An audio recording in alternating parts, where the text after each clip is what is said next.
My wife. Hello, everybody. We're down here at the prison down here in Pahrump, Nevada. We just, Brandon and I just got out in a visit with Ammon Bundy. We'll give it a few minutes while everybody's logging in. We've got a couple other brothers back here with us. We've got Michael Elliott. Mike Oggenbach. Mike's from Washington State, and Michael's from here in Nevada. So, again, we just, Brandon and I were just in trying to make some visits with some of the guys here in Pahrump, Nevada, at the prison here. We got to only visit Ammon today, but it was a good visit, and we got a full hour of visit with him. So he was educating us on the Constitution today and some things that people should know and not forget. And you going to, what do you have? Go ahead, Brian. Well, he had some really interesting viewpoints that I had not even really considered before. One was when we, did our peaceful assembly at the refuge, the Malheur Refuge. Where else are the people going to peacefully assemble and exercise their First Amendment rights? Exactly. Now, it's 30 miles away from the town, and it's kind of like these First Amendment zones. They want you someplace that nobody can hear you to exercise your First Amendment rights, and that was the perfect place. It is public land, and it was the perfect place to exercise our First Amendment rights. Again, if you don't have a place like that, where else are you going to exercise your First Amendment rights? And then he brought up a few other things. Anna J. Brown, you might tell him about what she's got on this double jeopardy thing, how she's going to rule on the trespass. So what we were trying to do is we was explaining to Ammon Bundy what happened in court yesterday there in Portland, Oregon. And I'm still kind of sinking it all in myself, and I know there were several people there that heard what she said. And what I understood her saying is that she wasn't for sure if these next 7 defendants had a right to a jury trial on the misdemeanor charges, on these additional misdemeanor charges. And the government, the prosecution, stood up and also confirmed that they did not feel that they had a right to it, but they were giving these defendants until the 7 defendants and their lawyers till the 20th to file with the court, till the 20th of January, to file with the court a good enough reason for the jury to make a decision on all the charges, the original charges that are all the felony charges and these misdemeanor charges. So they're setting a stage, is what I felt, giving them the right to not have a jury trial for the rest of these charges, which is totally wrong. The Constitution in the 7th Amendment guarantees the right for a jury trial of anything over $20. And if there's jail time involved or money involved, you have a right to a jury. And of your own peers. And for them to try to set the stage, and what she said in court, that what they would do is if the decision came out, that's what they're trying to set the stage for.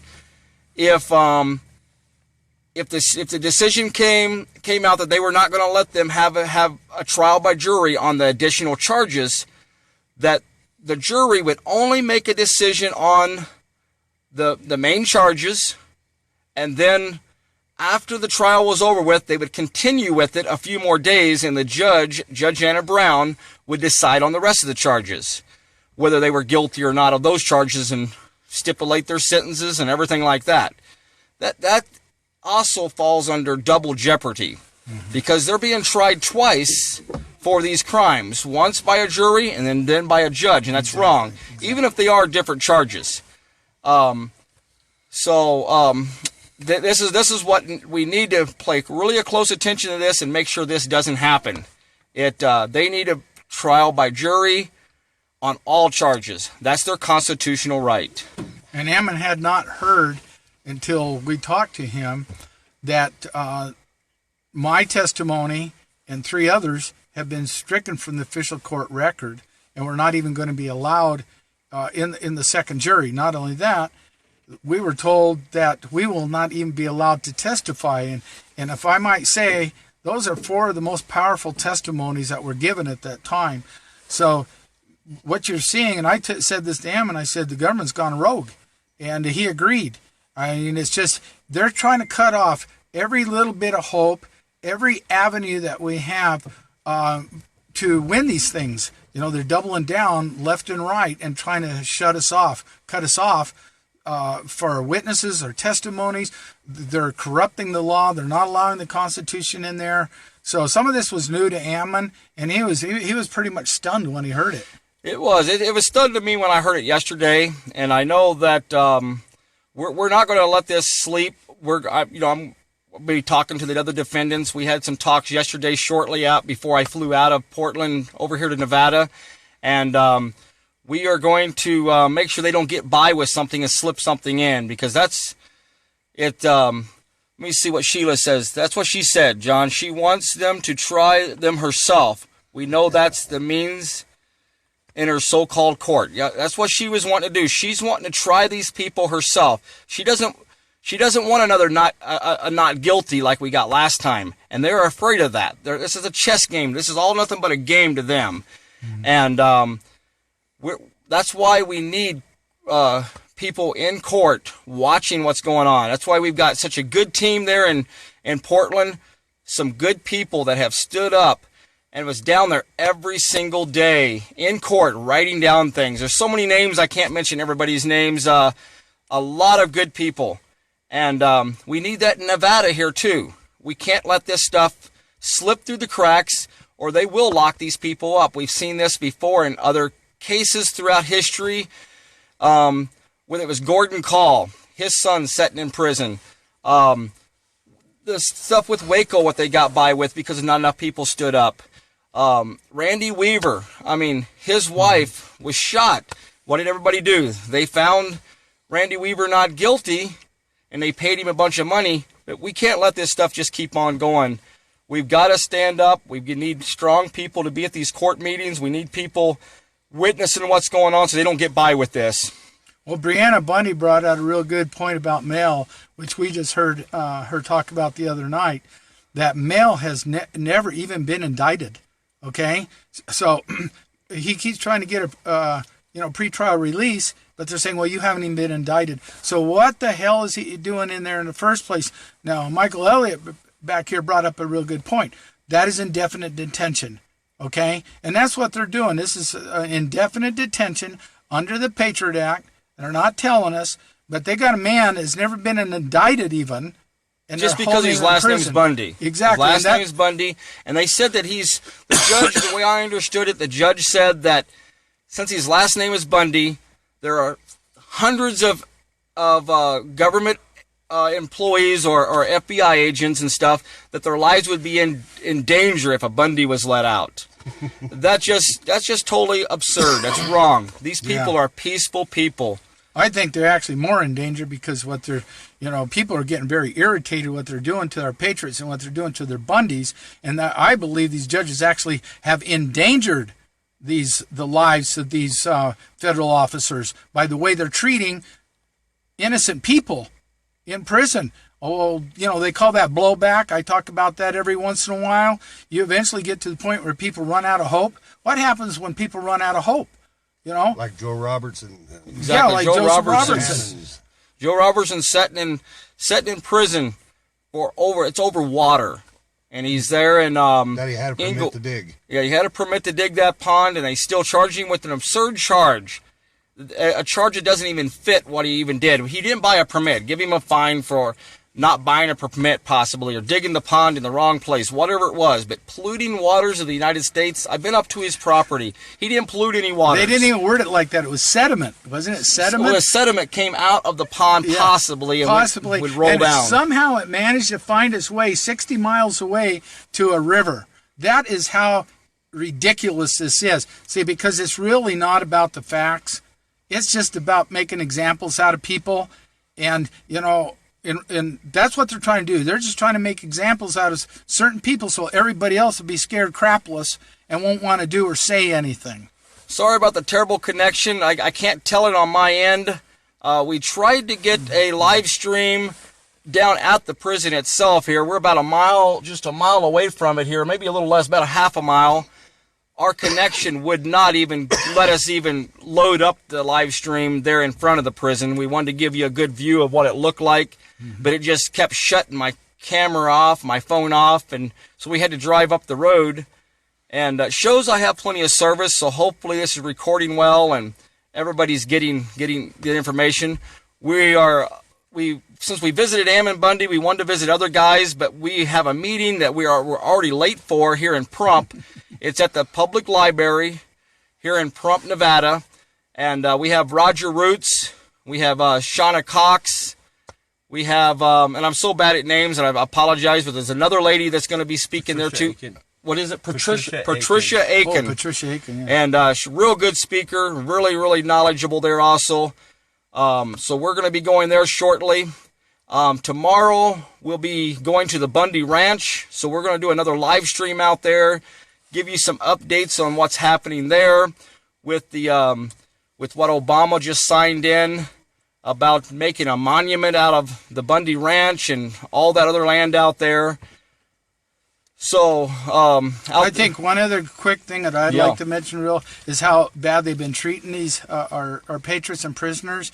The other night, Brianna Bundy talked about that, and they're really treating them a lot worse than I even imagined they were.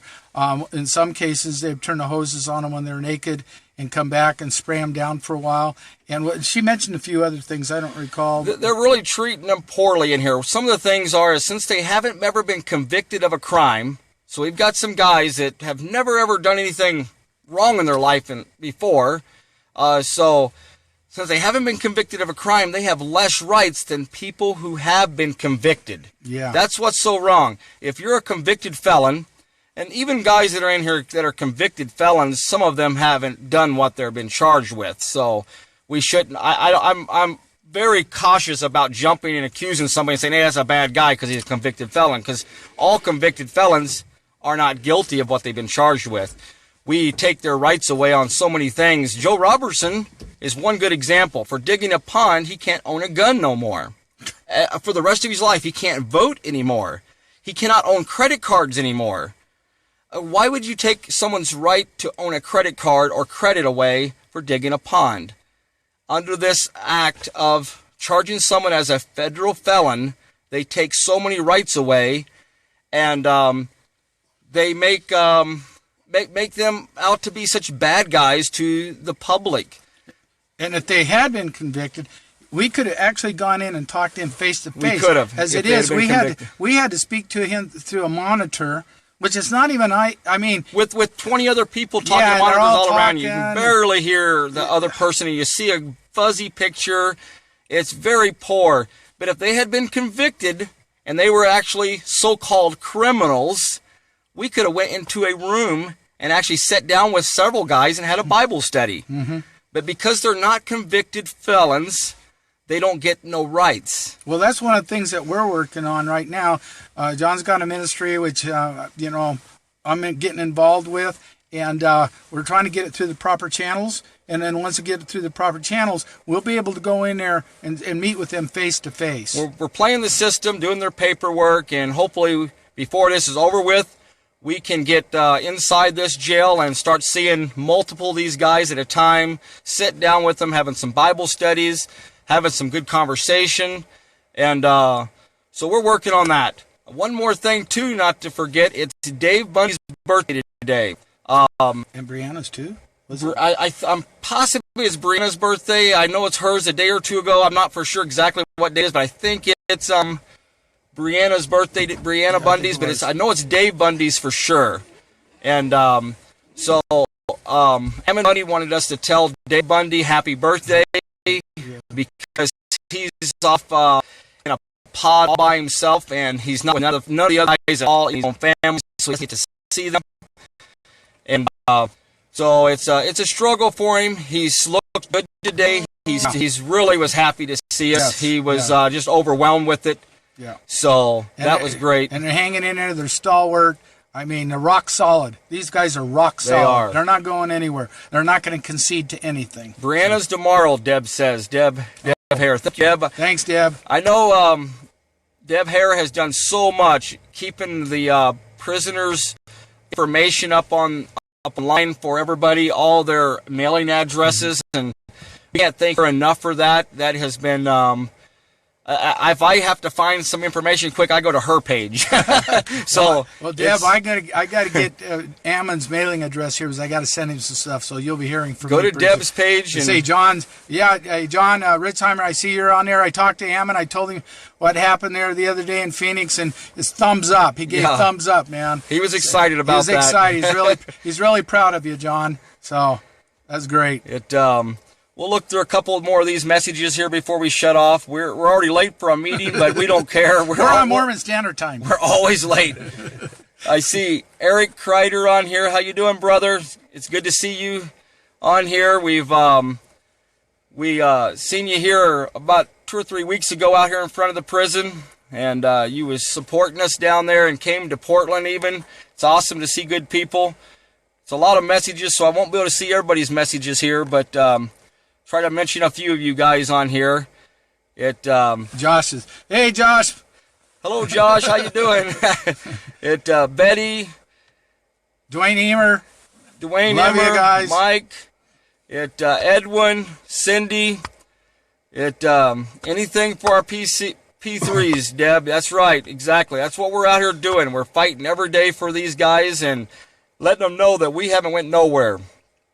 Don, we love you guys too. Paula, Ron, Chuck Lowe.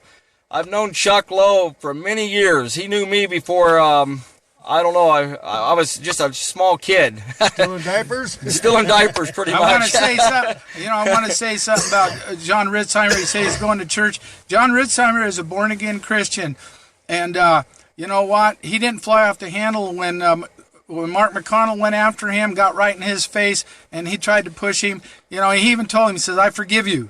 So, I want to make particular mention of that. And John Ritzheimer did a great job in that trial. He got what he wanted.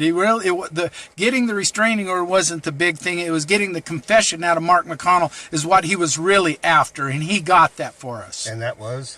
That Mark McConnell participated as a government informant and participated in the murder of Lavoy Finicum. It's been confirmed a couple of times about Mark McConnell.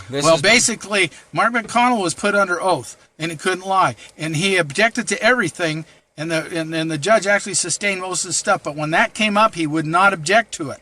He did not object to it. So, basically he confessed to it.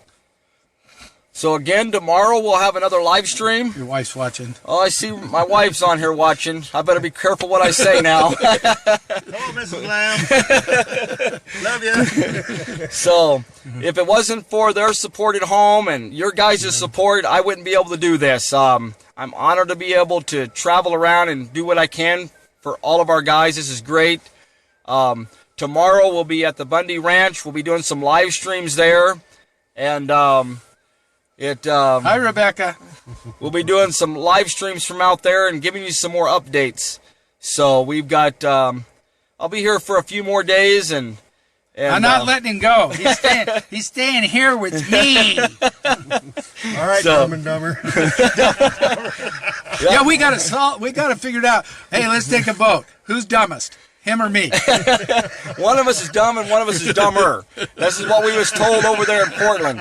And so we just don't know. We don't know which one yet. Well, I think it switches back and forth, One time he's the dumbest and then I'm the dumbest, so we don't care. No, actually, I'm the dumbest because I don't understand half of this. It's cold over here in Las Vegas and Nevada and Pahrump, but not as bad as Montana and not as bad as Oregon. That's fun. John's having fun listening to these people complain how cold it is here, and he walks around in his shirt. Look at it. I got my big jacket on. So, well, tomorrow we'll update you again. It's hard to tell time from travel and stuff. I would say around noon or so we should be able to do a live stream, but I'm sure it's going to be at least 12 o'clock or a little after.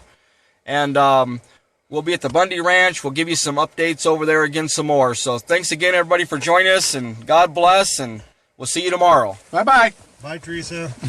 We're here.